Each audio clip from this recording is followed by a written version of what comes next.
किसान भाइयों नमस्कार, स्वागत है आपका एक नए वीडियो में। किसान भाइयों, जून महीने में काफ़ी ज़्यादा टेम्परेचर ज़्यादा होने के कारण धूप भी काफ़ी ज़्यादा थी और समय समय पर हम काफ़ी ज़्यादा सिंचाई करने के बावजूद भी बहुत से किसान भाइयों ने पूरी उर्वरक की मात्रा नहीं दे पाए थे।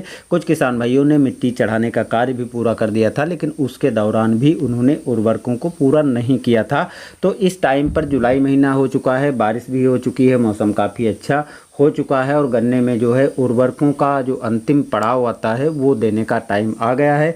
जिससे अब गन्ने में क्या है, गन्ने में फुटाव होने से कोई मतलब नहीं, संख्या कल्लों की कितनी भी हो, आपको अब इससे ज़्यादा कल्लों की संख्या नहीं मिलने वाली। अगर कल्ले नए निकलते भी हैं तो वो रोग बीमारी को लगने की क्षमता को बढ़ाएंगे, यानी रोग बीमारी से ग्रस्त होंगे और आपकी फसल को फायदे की जगह पर नुकसान करेंगे। तो इसलिए जो कल्ले नए निकले हैं, छोटे छोटे हैं, उनको आपको पहले निकाल देना है, जिससे आपकी फसल बिल्कुल सुरक्षित रहे। और बाकी अब कल्लों के बढ़ाने के चक्कर में आपको बिल्कुल नहीं पड़ना है। अब आपको जो काम करना है कि गन्ने की लंबाई बढ़ाने का कार्य करना है, गन्ना लगातार हरा भरा रहे, गन्ने की मोटाई बढ़े और गन्ने का वजन बढ़े। वजन इसीलिए बढ़ सकता है जब जल धारण की क्षमता हो और गन्ने में रोग बीमारियां ना लगे। अगर रोग बीमारियां इस टाइम पर लगती हैं तो उनसे भी बचाव करना है और खरपतवार खेत में ना उगे, इससे भी बचाव करना है। तो इन सभी चीज़ों को आपको इसी टाइम पर यानी जून महीने के बाद जुलाई महीने में करना है। तो क्या क्या चीज़ें करनी है दोस्तों, आपको यहाँ पर हम पूरी चीज़ें बताते हैं, जिससे आप सही चीज़ों का यूज कर पाएंगे और अच्छा बेनिफिट आप अपनी फसल में ले पाएंगे। व्यर्थ के चक्कर में दोस्तों नहीं पड़ना, फालतू के खर्चे करने की आवश्यकता नहीं है। इस टाइम पर अगर आपने जून महीने में उर्वरक की अंतिम डोज नहीं दी थी तो आपको इस महीने में जुलाई महीने में अंतिम डोज को यूरिया की पूरी करना है, क्योंकि नाइट्रोजन की अब इसके बाद आपको देने की आवश्यकता नहीं है। और इसके बाद अगर आप देना भी चाहते हैं और देते भी हैं तो काफ़ी ज़्यादा रोग बीमारियां लगती हैं और काफ़ी तरह तरह के फफूंद जनित रोग बीमारियां भी लगने का चांस बढ़ जाता है। तो इसलिए आपको इस टाइम पर जो उर्वरक यूरिया की देनी है मात्रा वो पूरा कर देना है। यूरिया की मात्रा देने के पहले आपको ध्यान देना है कि अगर आपके खेत में खरपतवार हैं तो खरपतवार को रोकने के लिए खरपतवार नाशी का स्प्रे कर दीजिए। खरपतवार नाशी स्प्रे करने के बाद में आप नाइट्रोजन की पूर्ति कर दीजिए। नाइट्रोजन की पूर्ति के साथ साथ गन्ने में अगर आपके जड़ों का इतने अच्छे से विकास नहीं हुआ, हालांकि जितना फुटाव होना था वो तो हो चुका है, लेकिन बहुत से खेतों में जड़ों का फुटाव नहीं हुआ है। तो अगर जड़ों का फुटाव इतने अच्छे से नहीं हुआ है तो आपको ग्रोथ प्रमोटर भी लेना है। अगर आपने ग्रोथ प्रमोटर अच्छे से दे दिया है, जितनी डोज देनी थी पहले ही, तो आपको इस टाइम पर ग्रोथ प्रमोटर अलग से देने की आवश्यकता नहीं है। अब दूसरी चीज़ आपको क्या करना है कि इस टाइम पर आपने देखा होगा कि जून महीने में इस बार चोटी बेधक कीट बहुत ज़्यादा लगना चालू हुआ था। काफ़ी किसान भाइयों को कई तरह की दवाओं को भी डालना पड़ा था। इसके साथ साथ इस टाइम पर कुछ खेतों में पोका बोइंग जैसे फफूंद जनित बीमारी भी देखने को मिल रही है। तो फफूंदनाशक और कीटनाशक को भी आपको इस टाइम पर डालना है।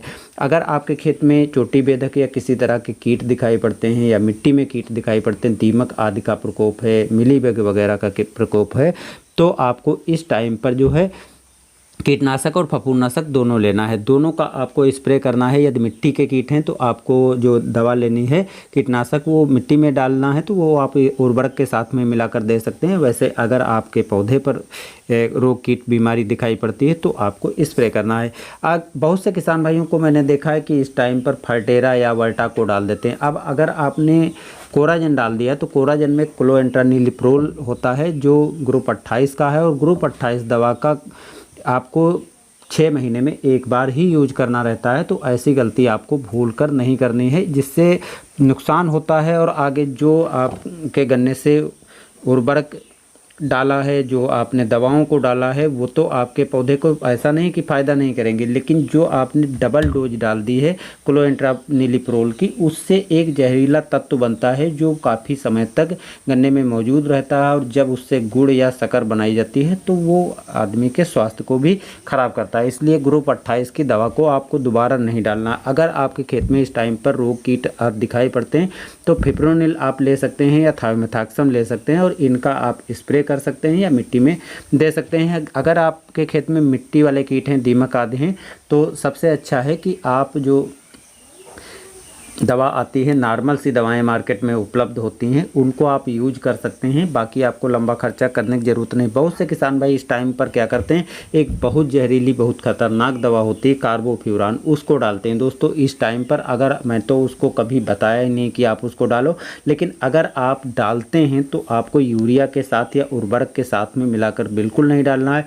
उसको मिट्टी आदि में मिलाकर डालें, पूरा शरीर एकदम कवच बना करके ही डालें, क्योंकि इतना ज़्यादा खतरनाक है। आदमी डालते डालते बेहोश हो जाता है और कभी कभी मृत्यु हो जाती। तो दोस्तों इसको डालने से जितना संभव हो उतना बचें।